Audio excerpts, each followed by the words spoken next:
कल मैंने आपको काम दिया था कि दो कोएक्सियल सोलेनोइड्स हैं तो उनका म्यूचुअल इंडक्टेंस निकालना।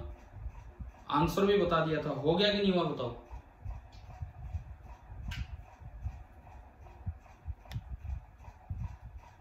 हाँ जी बताइए, जवाब दीजिए।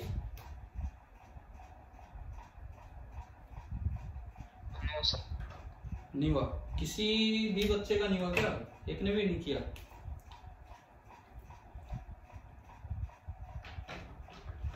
क्या आंसर दिया था आपको?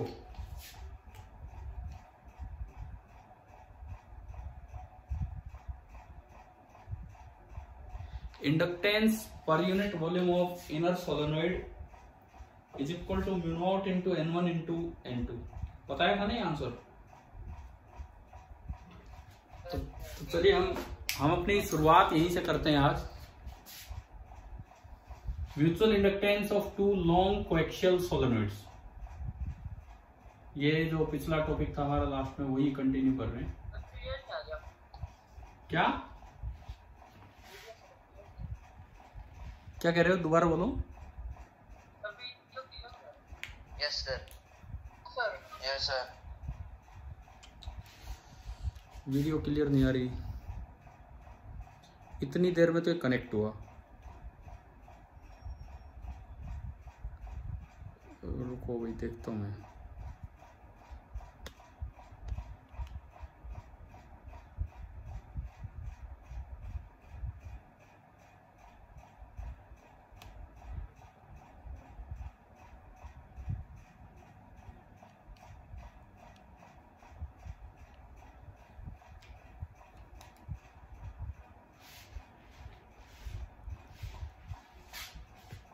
हाँ जी, कुछ दिख रहा है क्या अब वीडियो में? वैसे सर आप शेयर स्क्रीन कर लो। रुको यार, दोबारा एक और शेयर स्क्रीन करते हैं कैमरा पर। यस। एक मिनट। नेटवर्क सही नहीं आता, स्क्रीन शेयर में प्रॉब्लम है। एक बार फिर से मैं एक चेंज करके देख रहा हूँ दूसरे नेटवर्क में, और बताना।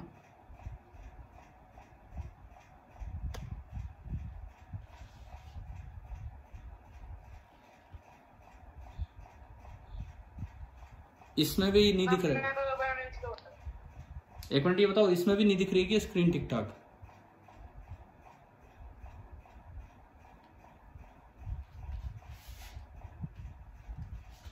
बताना, मैं एक बार लिख रहा हूं यहाँ पे। क्या इसमें स्क्रीन विजिबल नहीं है ठीक से?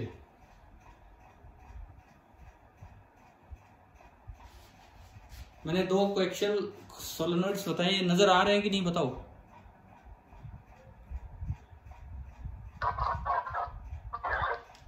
ठीक है, एक का रेडियस R1 और एक का रेडियस R2। नंबर ऑफ, ये मैंने बाहर वाला शायद कल 2 दिया था और अंदर वाला 1। Number of turns per units length, इस पे N2 थे और इस पे N1 थे। बीच में कोई बच्चा कुछ पूछ रहा था, क्या पूछ रहा था बताओ? कौन क्या पूछ रहे हैं?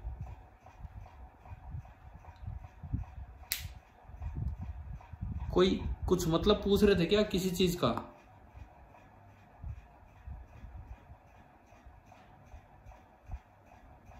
नहीं तो देखिए, ठीक है, देखो भाई, किसी एक में करंट भेजना था तो मैंने माना कि बाहर वाले में मैंने करंट आई भेजा।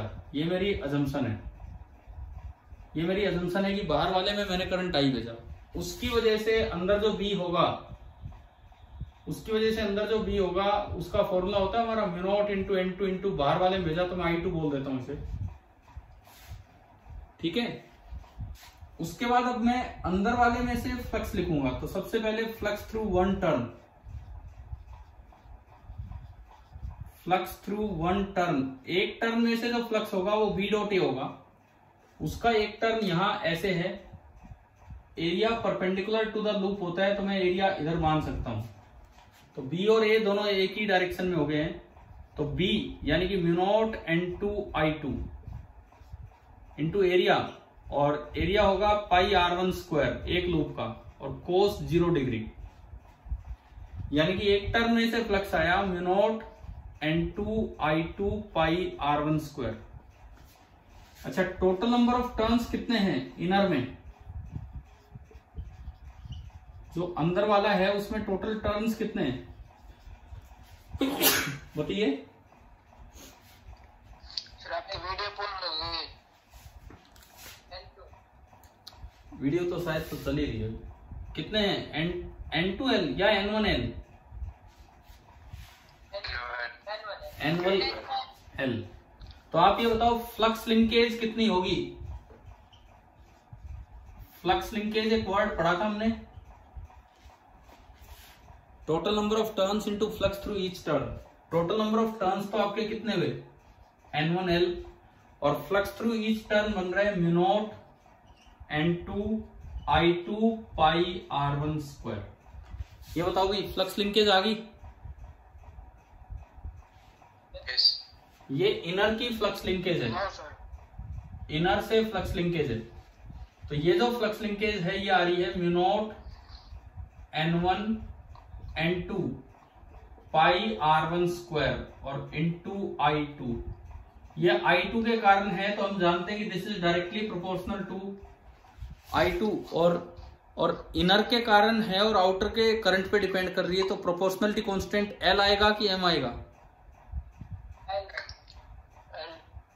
है म्यूचुअल है ये इनर के कारण और आउटर के करंट पे डिपेंड कर रही है।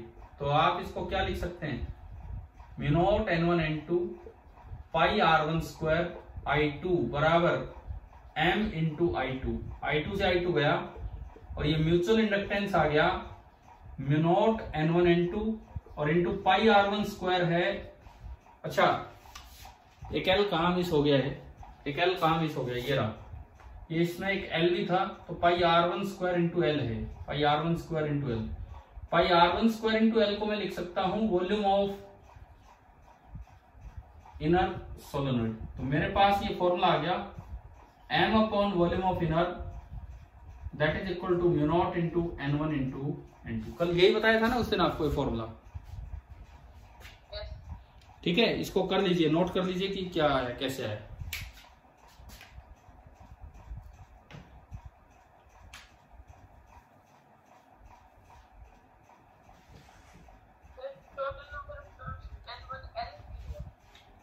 Total number of turns N1L है, क्योंकि यूनिट लेंथ पे L टर्न्स है, तो टोटल होंगे N1 इंटू L। N1 तो पर यूनिट लेंथ के टर्न होते हैं ना सोलेनोइड में।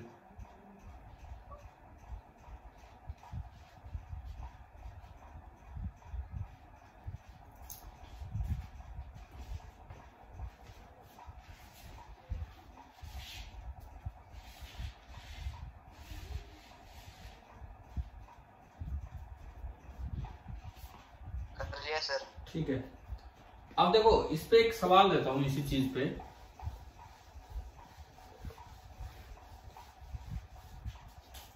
जैसे मान लो यूं आ जाए कि एक बड़ा सोलेनोइड है,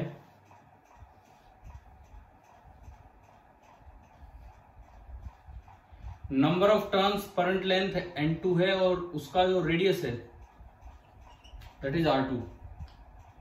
कोएक्सियल एक छोटा सोलेनोइड है, कोएक्सियल एक छोटा सोलेनोइड है, बड़े वाले की लेंथ है L2 और छोटे वाले की लेंथ है L1 और इस पे number of turns per unit length N1 है और रेडियस है R1। Find M। बस आपको आंसर बताना है फॉर्मूला यूज करके। म्यूचुअल इंडक्टेंस क्या होगा ये आपको बताना है।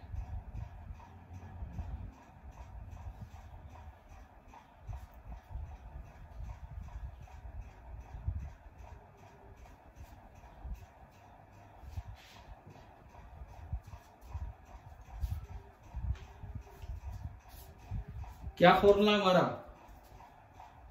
M upon volume inner. Volume inner कितना है?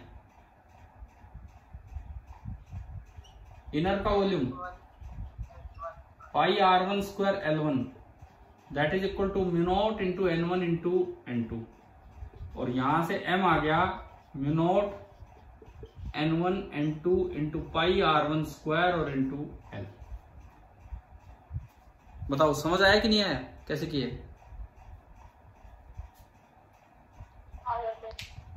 ठीक है, मिटा दो ना इसको, कर लिया होगा आपने पूरा नोट। यस। ठीक है, अब हम चलेंगे सेल्फ इंडक्टेंस निकालने की तरफ। जिस तरह से हमने म्यूचुअल इंडक्टेंस निकाला है, अब हम सेल्फ इंडक्टेंस निकालने की तरफ चलेंगे। आज ट्रांसफॉर्मर से पहले का सारा काम कर लेंगे कल, ताकि हम ट्रांसफॉर्मर पढ़ सके। तो एक केस ही लेंगे, बहुत ज्यादा उसमें नहीं, इतने आने के चांसेस भी नहीं है। Self inductance of a long solenoid.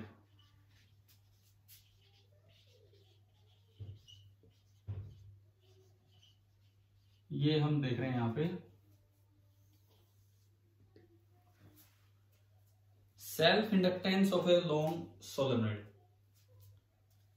जैसे मान लो एक ही है, यहां दो नहीं है, एक ही सोलेनोइड होगा,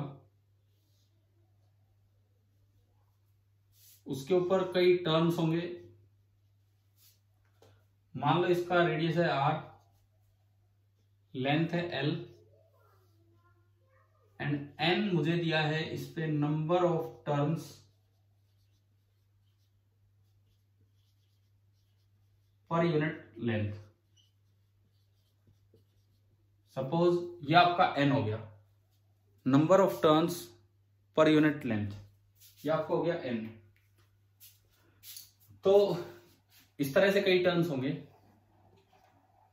तो भाई तरीका क्या है म्यूचुअल इंडक्टेंस निकालने के लिए? तो आप किसी एक में करंट भेजते थे और दूसरे में से फ्लक्स लिखते थे। सेल्फ निकालने के लिए क्या करें बताओ? या तो है ही एक, सेल्फ निकालने के लिए क्या करें? जो दिया हुआ है उसी में करंट भेजेंगे। हमने एज्यूम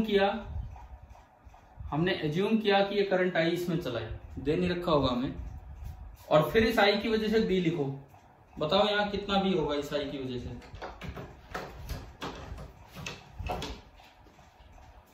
बताओ सोलेनोइड के अंदर बी कितना होता है? यूं होगा ये ऐसे, B will be equal to mu naught into N into I। फिर ये B लिखने के बाद किसी एक टर्म में से, खुद के ही एक टर्म में से फ्लक्स लिख लो, फ्लक्स थ्रू ईच टर्म। जैसे अभी थोड़ी देर पहले लिखा था, इसका एरिया भी इधर ही होगा, एक टर्म का कोई एक टर्म लोगे तो that will be B into area और इंटू कोस 0 डिग्री, यानी कि आ गया mu not NI pi R square. ठीक है, अब फ्लक्स लिंकेज की तरफ जाने के लिए मैं लिखूंगा टोटल नंबर ऑफ टर्न्स। कितने हैं total number of turns? Total turns कितने हैं? N into L। N तो number of turns unit length में है, तो पूरी L लेंथ में इतने टर्न्स होंगे। इसका मतलब जो फ्लक्स लिंकेज आएगी वो मैं नंबर ऑफ टर्न से मल्टीप्लाई कर दूं, तो N into L into mu naught NI पाई R स्क्वायर, यानी कि आ गया म्यू नॉट N और N square pi R square L और इंटू I। और ये फ्लक्स लिंकेज डायरेक्टली प्रोपोर्शनल है I के। तो यहां प्रोपोर्शनलिटी कांस्टेंट M आएगा कि L आएगा? बताओ।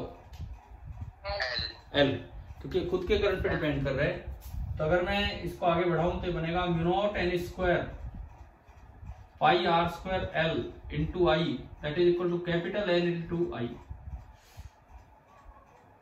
और I से I कट गया और L आया म्यू नॉट N स्क्वायर और पाई R स्क्वायर L इसका वॉल्यूम है, सोलेनोइड का वॉल्यूम है। तो अगेन मेरे पास कुछ इस तरह का ही फॉर्मूला आ गया, इंडक्टेंस पर यूनिट वॉल्यूम। खाली इंडक्टेंस का मतलब सेल्फ इंडक्टेंस ही है। Inductance per unit volume that is equal to mu not into N square, where N is the number of turns in unit length। Mu not into N square, ये आपका आया inductance per unit volume. वहां पे था mu not into N one N two, यहाँ एक ही है तो एन इंटू एन, तो mu not into N square.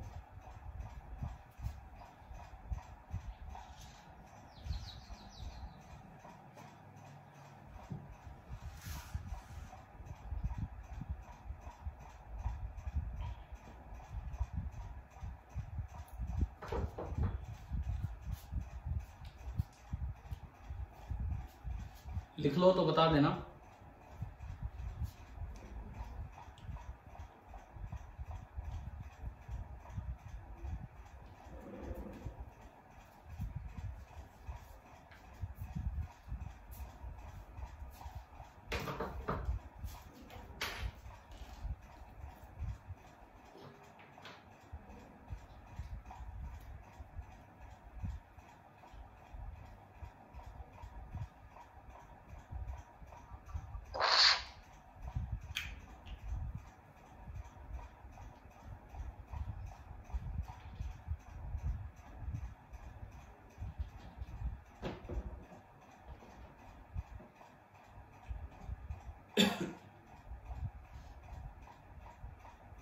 हो गया सर। हो गया, ठीक है।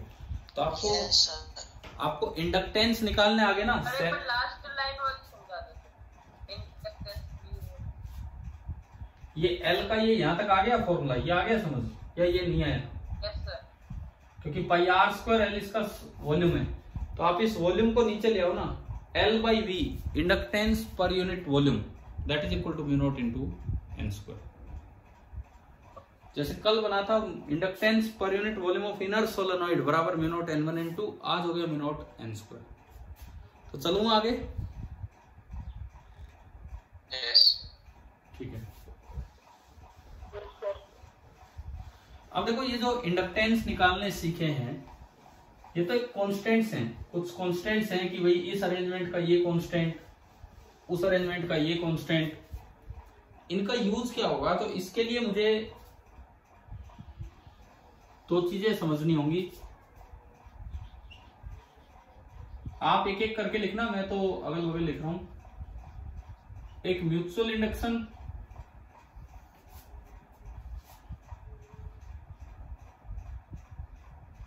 और एक सेल्फ इंडक्शन। एक आपका होगा म्यूचुअल इंडक्शन और एक आपका होगा सेल्फ इंडक्शन। इनका क्या मतलब है वो हम देखते हैं। देखो म्यूचुअल इंडक्शन में क्या है, सपोज ये आपको दो कोई लूप दिए हुए हैं और इसके करंट चेंज होने से इसमें अगर फ्लक्स चेंज हो रहा है तो इसमें एक ईएमएफ इंड्यूस होगा।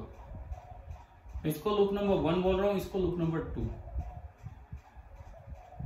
तो EMF induced in 2 according to Faraday Lenz law, this will be equal to d by d t of flux through this one, and इसका जो फ्लक्स होगा वो हमने पढ़ा है अभी, म्यूचुअल फ्लक्स होता है m इंटू I1, पढ़ा था नहीं? Sir, video blur.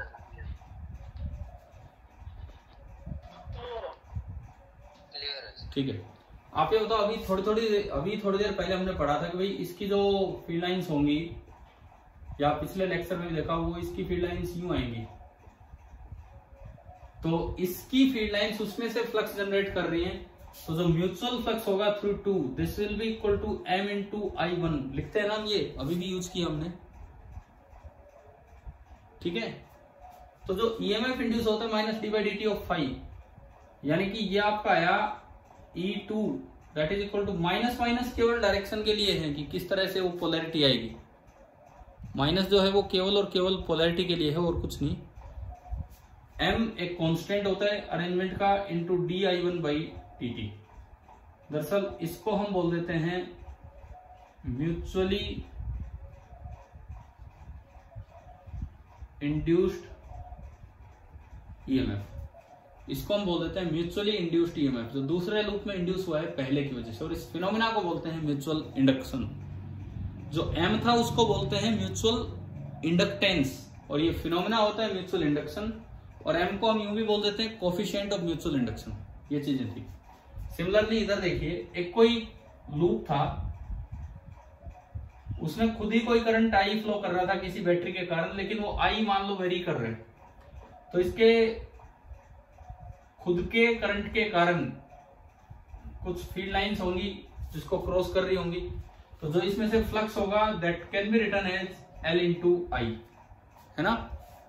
खुद के करंट के कारण जो फ्लक्स होगा वही होगा। अब इसमें जो ईएमएफ इंड्यूस होगा minus d by d t of L into I, L तो एक कॉन्स्टेंट ही है, तो जो E आया माइनस L, माइनस माइनस की बस पोलैरिटी के लिए इंपॉर्टेंस है, into D I by d T. इसको बोल देते हैं सेल्फ इंड्यूस्ड ईएमएफ, या एक और भी नाम इसको दिया जाता है बैक ईएमएफ। तो देखो इंडक्टेंस क्या चीज है और इंडक्शन क्या चीज है, क्या फर्क समझ आ गया है कि नहीं दोनों में? बताओ भाई, इंडक्टेंस और इंडक्शन, इंडक्टेंस तो एक फिजिकल क्वांटिटी है और इंडक्शन एक पूरा फिनोमेना है। ठीक है, मैं और इसको क्लियर करता हूं एक एक न्यूमेरिकल लेके, एक सवाल इस पे एक सवाल उस पे। आप ये नोट करना, फिर ये न्यूमेरिकल नोट करना, फिर ये नोट करना, फिर ये न्यूमेरिकल। पहले मैं एक क्वेश्चन लेता हूं, an average EMF of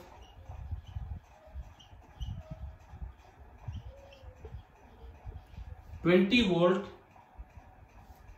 is induced in a coil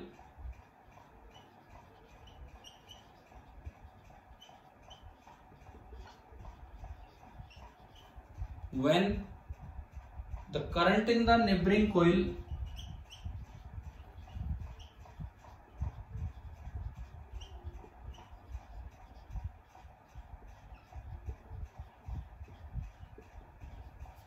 जब नेबरिंग कॉइल में जो करंट है it change from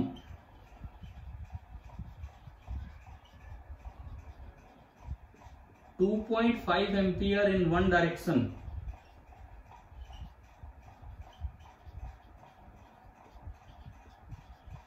to the same value in other direction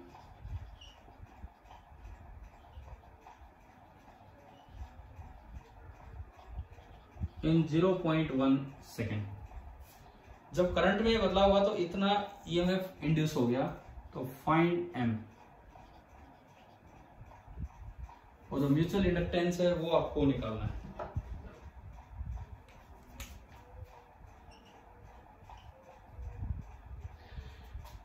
एक बार देखते हैं ये चीज कि भाई क्या दिया है इस सवाल में और क्या कुछ हमें करना है। देखो सबसे पहली बात, आई इनिशियल कितना है, आई इनिशियल कितना जा रहा था करंट शुरू में? 2.5 एम्पियर। अच्छा, आई फाइनल कितना है? उतना ही करंट, लेकिन डायरेक्शन अपोजिट होगी, तो मैं क्या कहूं उसे? माइनस 2.5। यहां से डी आई निकालो, डी आई मतलब चेंज इन करंट, तो फाइनल माइनस इनिशियल करोगे, I final minus I initial, तो -5 एम्पियर आ गया, है ना। dt आपको दे रखा है, टाइम कितना दिया है? 0.1। और ईएमएफ कितना इंड्यूस हुआ है? 20 वोल्ट। आपने ये फॉर्मूला लगाया तो 20 इज इक्वल टू एम आपको निकालना है, माइनस माइनस नहीं, हम यहां मोड लेके चलते हैं, D I by d T -5/0.1। तो बताओ यहां से एम कितना आ रहा है? ये 5 ही हो गया, 50 हो गया, 2/5 0.4 आ गया। बताओ 0.2/5 0.4 समझ आया क्या कैसे किया? ये पॉजिटिव होती है वैल्यू, और यूनिट क्या होती है इसकी? यूनिट कल पढ़ाया था, अरे बताओ भाई, हेनरी कल नहीं बताया था यूनिट? क्लियर हो रहा है क्या, समझ आ रहा है? ठीक है, ये तो हो गया इधर वाला। अब क्या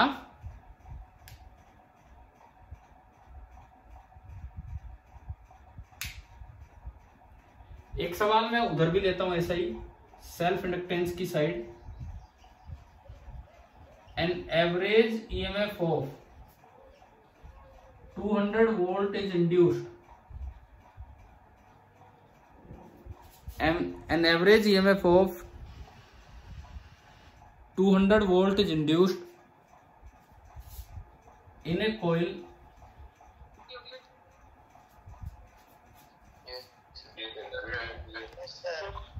क्या कह रहे हो? दोबारा बोलो, आवाज ही नहीं सुनाई थी।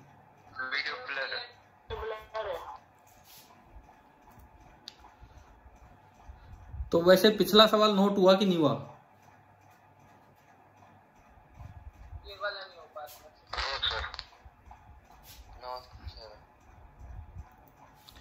मैं एक बार ये बोल देता हूँ, आप ये ट्राई कीजिए। मैं बोर्ड पे लिख रहा हूँ लेकिन आप एक बार ये ट्राई कीजिए।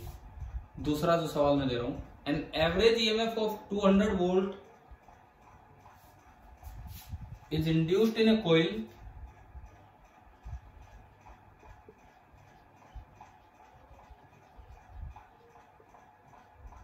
an average EMF of 200 ohm volt is induced in a coil when the current in the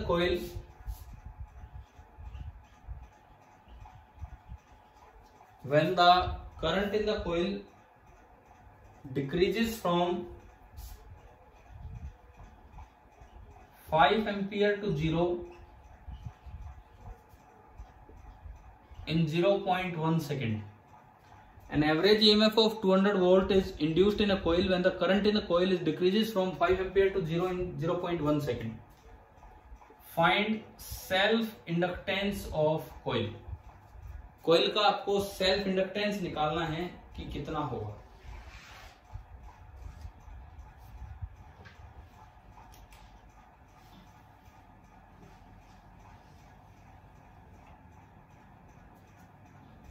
क्या अभी भी नहीं दिख रहा है क्या कुछ वीडियो में?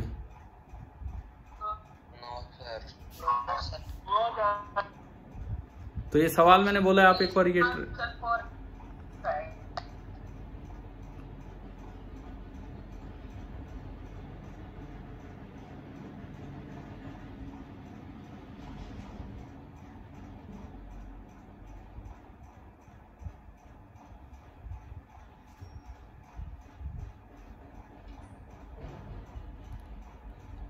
कुछ दिखा थोड़ा बहुत।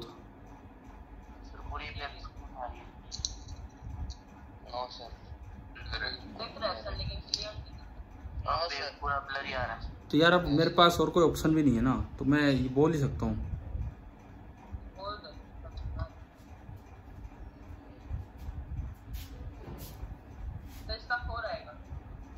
हाँ देखो, आप सुनो, मैं ये वीडियो रिकॉर्ड करके तो भेजता ही हूँ, तो आप कुछ रह जाए, कुछ मिस हो जाए तो थोड़ा सा उसमें वो आगे करके देख लेना। लेकिन एक बार अटेंड करो क्लास। जिस तरह से थोड़ा ब्लर है, मैं बोल रहा हूँ साथ साथ चीजें। इसमें फिर से आपने वही पार्ट किया, सॉल्यूशन स्टार्ट किया। आई इनिशियल कितना है? Initial current 5 ampere. I final 0। तो डी आई कितना हो गया? -5 एम्पियर। और डी टी कितना हुआ? 0.1 सेकेंड। तो डी.आई बाई डी.टी का मोड कितना होगा? डी.आई बाई डी.टी का मोड 50 आ गया। अब आपने फॉर्मूला लगाया, जो E इंड्यूस हुआ है वो 200 है, तो E बराबर L into d I by d t that is 50। तो यहां से L कितना आ रहा है? 4 हेनरी। आपका जो L निकल के आया, it is coming out to be 4 henry. अब एक बार बताओ, मैंने ये क्या? अरे सुनो, ऐसा यूनिट फोर्स की किलोग्राम मीटर पर सेकंड स्क्वायर है या न्यूटन है? एक ही बात है। ऐसा यूनिट वर्क की न्यूटन मीटर है या जूल है? एक ही बात है। तो ऐसे ही आप चाहे तो वो वेबर से निकाल लो, वेबर पर एम्पियर, उसी को एक नाम दिया गया है, हेनरी। ठीक है,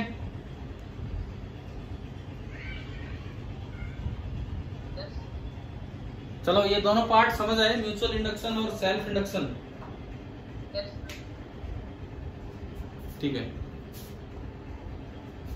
कुछ नोट करने लायक है क्या? कुछ दिख रहा है कि नहीं?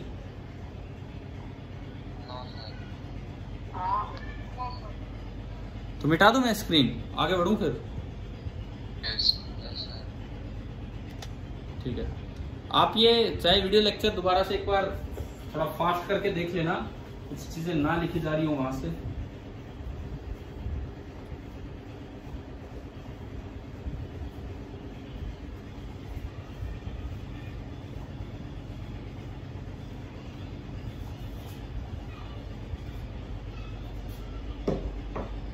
अब देखो, मैं एक सर्किट का एक इंपॉर्टेंट पार्ट आपको बता रहा हूं कि सर्किट में मेनली 3 तरह के चीजें आती हैं। रेजिस्टेंस, एक कैपेसिटेंस जो हम थोड़ा कम यूज करते हैं 10th क्लास में, और एक आपका होता है इंडक्टेंस जो आपने अभी पढ़ा। तो नेक्स्ट जो हमारा टॉपिक हम स्टार्ट कर रहे हैं that is role of resistance, जिसको हम सिंबल देते हैं R। कैपेसिटेंस जो हमने इतना नहीं पढ़ा है, कभी नहीं पढ़ा शायद 10th में, फिर भी एक बार बता ही दूंगा इसका रोल। सिंबल देते हैं C। एंड इंडक्टेंस जिसको हम सिंबल देते हैं L। इन तीनों का क्या रोल है किसी भी सर्किट में, ये हम देख रहे होंगे। R, L और C, R, C और L, इनका क्या रोल होता है एक सर्किट में, ये हम देख रहे हैं। सबसे पहली बात, रेजिस्टेंस का सिंबल आप सभी को पता है, ये होता है। Yes sir. कैपेसिटेंस का मैं नहीं जानता, आपको पता है कि नहीं? 2 स्ट्रेट लाइंस इक्वल, बैटरी मत बना देना। देखा हुआ ये symbol? Yes sir. Yes sir. ठीक है। और तीसरा इंडक्टर, इंडक्टेंस का सिंबल बना रहे हैं फिर अलग अलग, क्या? अगर एक साथ ही बना लिए हाँ, एक साथ ही बना लेना, वो जरा सा ही कंपैरिजन। और तीसरा इंडक्टर स्प्रिंग की तरह, जैसे आप स्प्रिंग बनाते हो वैसे इंडक्टर दिखाया जाता है सर्किट में, L। तीनों का क्या रोल है सुने। रेजिस्टेंस का काम होता है to oppose the current. Circuit में जितना रेजिस्टेंस ज्यादा होगा करंट उतना ही कम होगा, है ना भाई? ये तो हम पढ़ ही चुके हैं पहले भी। अच्छा, कैपेसिटर का काम होता है to store energy in the form of charge. Charge store करके एनर्जी स्टोर कर लेता है, और ये कई बार अचानक से जहां एनर्जी की जरूरत पड़ती है वहां काम आ जाता है। और इंडक्टर का काम होता है to oppose the change in current. Inductor का काम होता है to oppose the change in current. तो आप एक बार इस बीच वाले को तो छोड़ो, पहले और आखिरी में क्या फर्क है? रजिस्टर का काम है to oppose the current, inductor का काम है to oppose the change in current. तो डिफरेंस क्या है इन दोनों में? डिफरेंस क्या है? क्या? करंट वेरिएशन में आने देते हैं। हाँ, मतलब क्या है कि अगर करंट बढ़ रहा होगा तो इंडक्टर उसे कम करवाने की कोशिश करेगा, लेकिन अगर करंट कम हो रहा होगा तो इंडक्टर उसे बढ़ाने की कोशिश करेगा। ठीक है, मतलब इसके 3 काम ये हैं। It opposes the increasing current, it opposes the increasing current, बढ़ते हुए करंट को तो ये अपोज करेगा। It supports the decreasing current, अगर करंट कम हो रहा है तो उसे बढ़ाने की कोशिश करेगा, जैसे कोई बैटरी हो। एंड तीसरी बात, it has no effect on constant current. It has no effect on constant current. Constant current अगर है ना तो ये कनेक्टिंग वायर की तरह काम करेगा, इसका कोई असर नहीं होना है उस सर्किट में। तो क्या ये 2-3 बातें, तीनों की एक लाइन समझ आ गई है क्या आपको? Yes sir. हाँ जी, क्या कह रहे हो? इंडक्टेंस बनते कुछ नहीं बनता। एक कोयल, एक स्प्रिंग है ना, कोयल को यूं बेंड कर दो, वायर है, wire straight wire, Yes, sir. आप उसको यूं बेंड कर दो स्प्रिंग की तरह, वो इंडक्टर बन जाता है। ठीक है, एक सोलेनोइड है, वो इंडक्टर ही तो हमने निकाला ना, self inductance of A solenoid. ठीक है, तो पहली बात तो इन तीनों का आपने यूज देखिए। और यहाँ पे इसीलिए इंडक्टर को बोल देते हैं इनर्शिया ऑफ इलेक्ट्रिसिटी, इसीलिए इंडक्टर को बोल देते हैं इनर्शिया ऑफ इलेक्ट्रिसिटी। आप बताओ, 9th क्लास में बोला जाता है कि mass is a measure of inertia. Inertia का क्या मतलब होता है? Variation एकदम जो वेरिएशन, जो स्टेट में चेंज ना होने दे। तो क्या वही काम ये करंट के लिए कर रहा है कि नहीं, इंडक्टर? Yes. इसीलिए इसको इनर्शिया ऑफ इलेक्ट्रिसिटी भी बोल दिया जाता है। अच्छा, दूसरी बात, इन तीनों में पोटेंशियल डिफरेंस कितना कितना होता है, तो वो भी सुनिए। रजिस्टर में अगर आई करंट एंटर करे, तो हम पहले ही पढ़ चुके हैं, जहां से करंट एंटर करे वो प्लस, दूसरा माइनस, और पोटेंशियल डिफरेंस कितना लिखते हैं हम? IR. I R. कैपेसिटर में क्या होता है, चार्ज स्टोर रहता है, एक प्लेट पे क्यू होता है और एक प्लेट पे माइनस क्यू। तो ये जो पॉजिटिव प्लेट है वो प्लस, दूसरा माइनस, और जो पोटेंशियल डिफरेंस होता है वो होता है क्यू बाई सी। कोई नहीं, अभी काम नहीं आएगा ये तो आगे हायर क्लासेज में काम आ जाएगा, लेकिन अभी तो मैं तीनों को कंपैरिजन करवा रहा हूँ, पोटेंशियल डिफरेंस लिख रहा हूँ।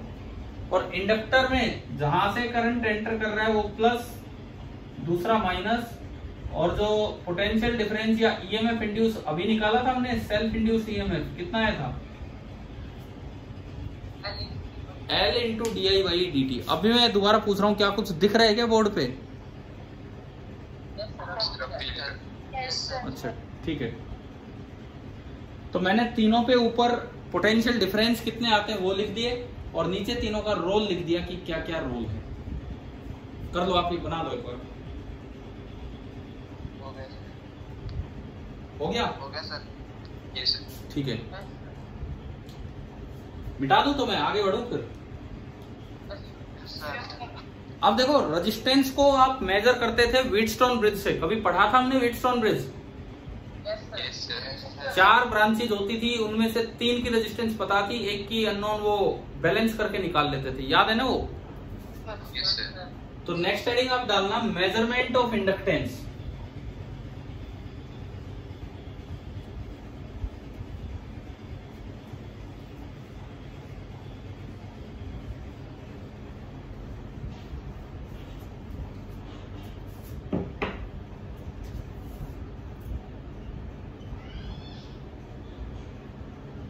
नेक्स्ट जो हमारी हेडिंग है दैट इज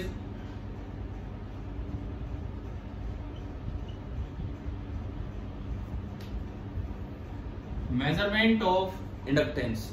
अब हम ये देख रहे होंगे कि भाई हम इंडक्टेंस को किस तरह से मेजर कर पाएंगे, वो चीज हम देखेंगे।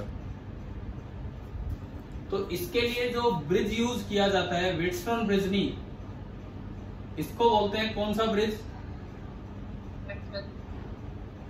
Maxwell's bridge. एक तो नाम याद रखो, हो सकता है एनटीएससी में कभी बाई चांस नाम ही आ जाए ब्रिज का, व्हीटस्टोन ब्रिज, केल्विन ब्रिज और कोई ब्रिज, तो हमें याद रह जाएगा इंडक्टेंस किससे मेजर होता है? मैक्सवेल ब्रिज से। ठीक है, दूसरी बात, ब्रिज क्या है बिल्कुल वैसे ही, आप पहले देखना फिर बनाना, क्योंकि मैं तो इसमें कुछ चेंज कर दूंगा। आप व्हीटस्टोन ब्रिज में 4 रेजिस्टेंस लेते थे,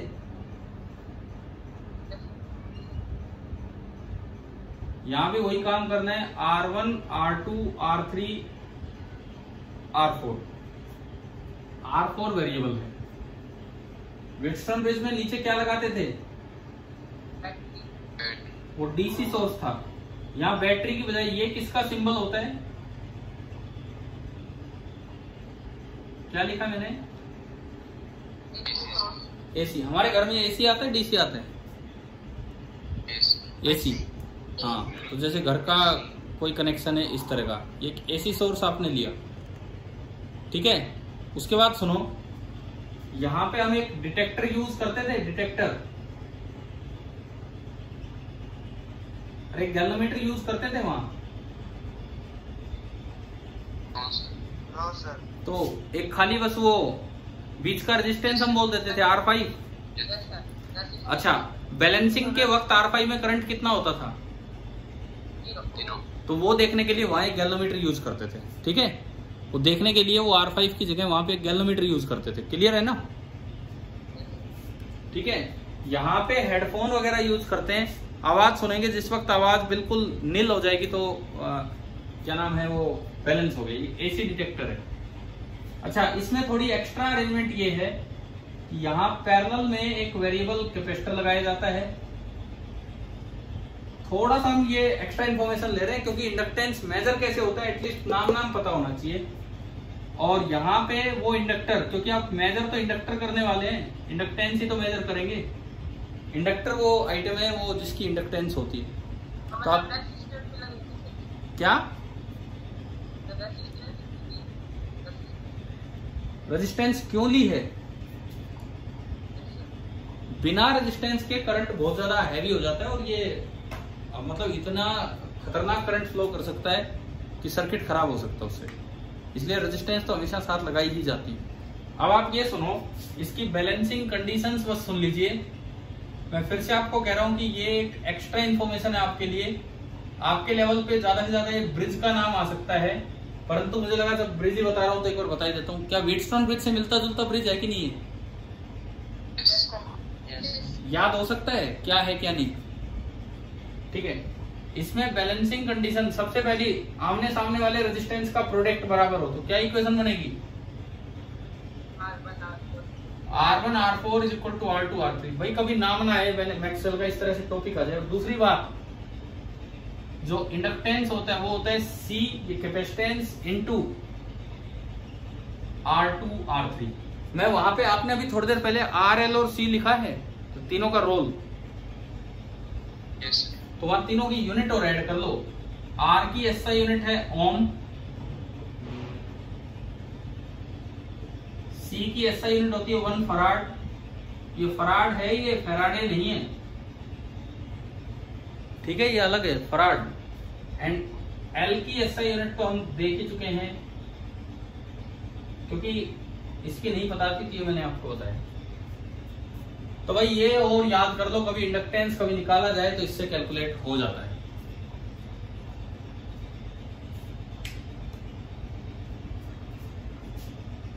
या ये कैसे वो हमें नहीं देखना, जैसे व्हीटस्टोन ब्रिज में तो देखी थी, यहां देखने की जरूरत नहीं।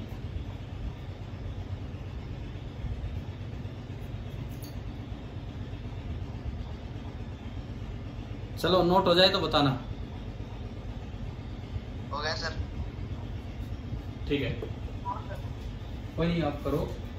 और इसके बाद अगली हेडिंग डालना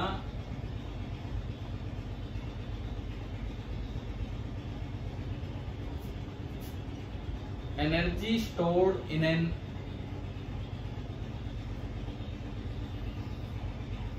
इंडक्टर।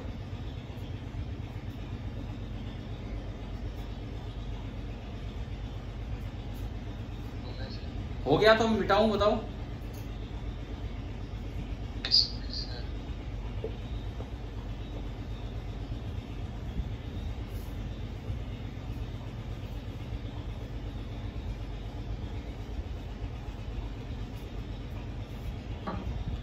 देखो यूं बताओ, जैसे एक मास है, बस ये दे रखा है कि उसकी स्पीड है v, तो हम क्या बोलते हैं उसमें एनर्जी कितनी है? Half m v square. ऐसे ही एक इंडक्टर है, सोलेनोइड की तरह ही होता है, इसमें करंट जाएगा I।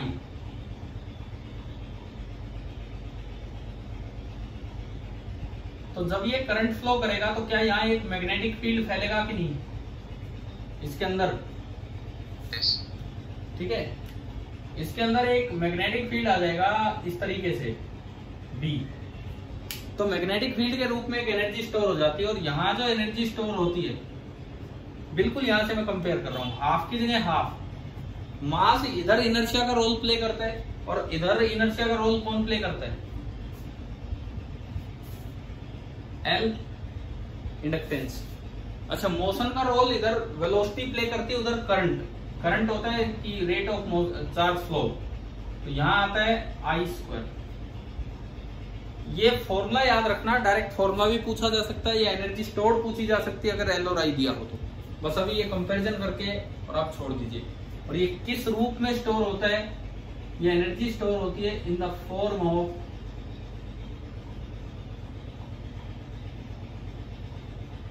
Form of magnetic field. Magnetic field के फॉर्म में ये एनर्जी स्टोर होती है।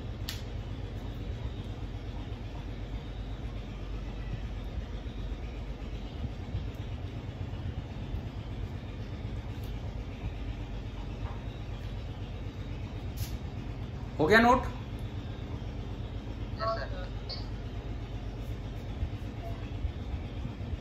Yes, sir.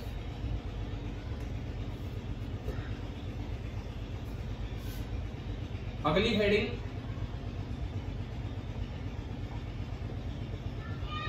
कॉम्बिनेशन ऑफ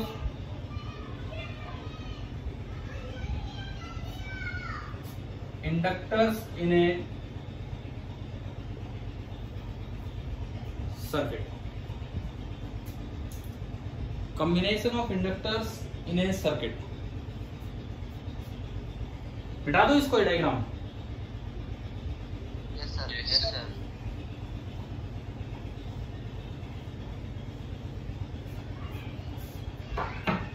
इसके अंदर वही दो कॉम्बिनेशन है, एक सीरीज कॉम्बिनेशन और एक पैरेलल कॉम्बिनेशन। तो जो नंबर 1 हम लेके चल रहे हैं, number 1 this is the series combination. बिल्कुल सेम फॉर्मूले हैं जैसे रेजिस्टेंस के होते थे। ये आपने किसी सर्किट में अगर दो इंडक्टर लगा रखे हैं L1 और L2, तो आप वहां कहीं भी इनको रिप्लेस करके एक सिंगल इंडक्टर लगा सकते हैं। L इक्विवेलेंट जैसे रजिस्टर में होता था सीरीज में, ऐसे यहां होगा। और कितना हो जाएगा L इक्विवेलेंट?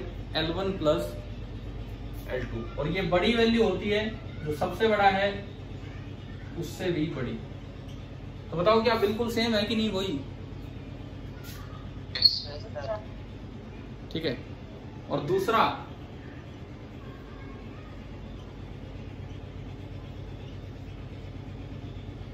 Parallel combination.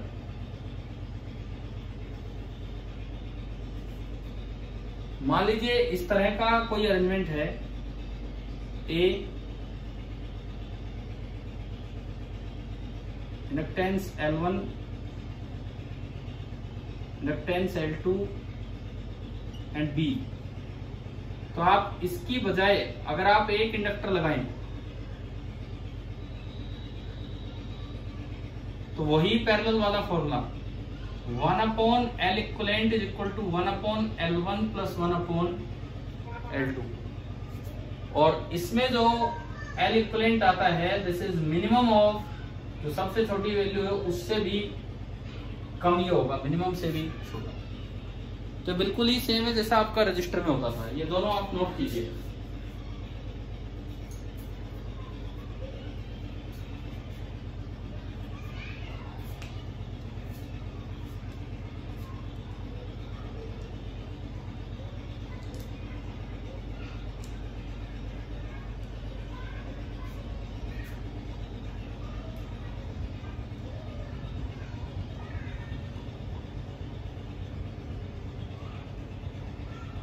कर लिया सर। ठीक है।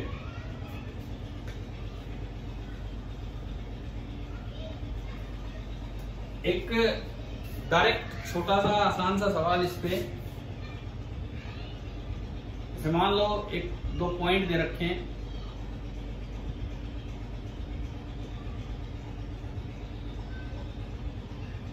मैं वही अपनी कॉमन सी वैल्यूज दोबारा ले रहा हूं जो हम लिया करते थे।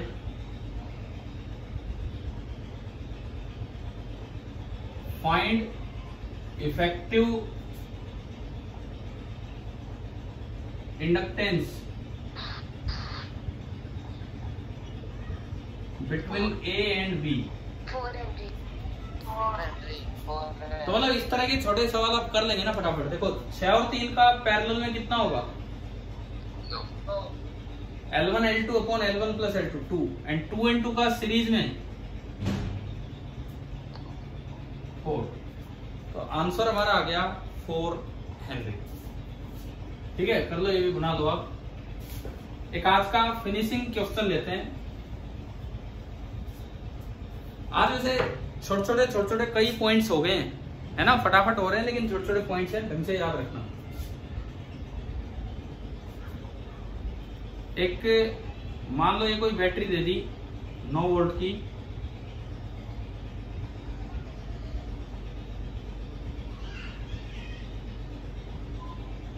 यहाँ पे 3 ओम का ये है और 1 हेनरी इंडक्टर है।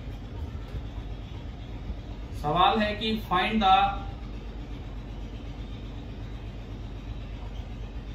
Current flowing through the circuit.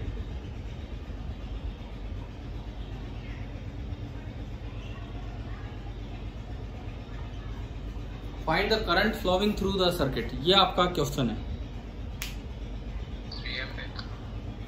कैसे, फिर इसका कोई रोल नहीं है क्या? हाँ, जब भी कभी ये डीसी बैटरीज आएंगी ना, शुरू में इसका रोल हो सकता है, क्योंकि करंट पहले 0 था, एकदम बढ़ना चाहेगा, ये बढ़ने नहीं देगा। लेकिन हम तो अपने थोड़ी देर बाद की बात करते हैं, स्टेडी स्टेट की। तो for DC replace the inductor by a straight wire. तो सॉल्यूशन ये है कि आप इंडक्टर को एक स्ट्रेट वायर से रिप्लेस कर देंगे, 9 वोल्ट की बैटरी और बस ये 3 ओम का रेजिस्टेंस, और अब तो आई बराबर V बाई आर आप सीधा लगाइए 9/3, कितना आ गया? 3 एम्पियर। चलो ये बताओ, इंडक्टेंस में यहां तक की चीजें समझ आई कि नहीं? ठीक है, कल हम पढ़ेंगे अपना ट्रांसफार्मर और जो भी कुछ EMI का पार्ट है, यहां तक इस टेस्ट का कल आपका कवर हो जाएगा, और फिर 2 दिन हम लगा रहे होंगे ग्रेविटेशन पे। ठीक है, okay sir. Okay, thank you.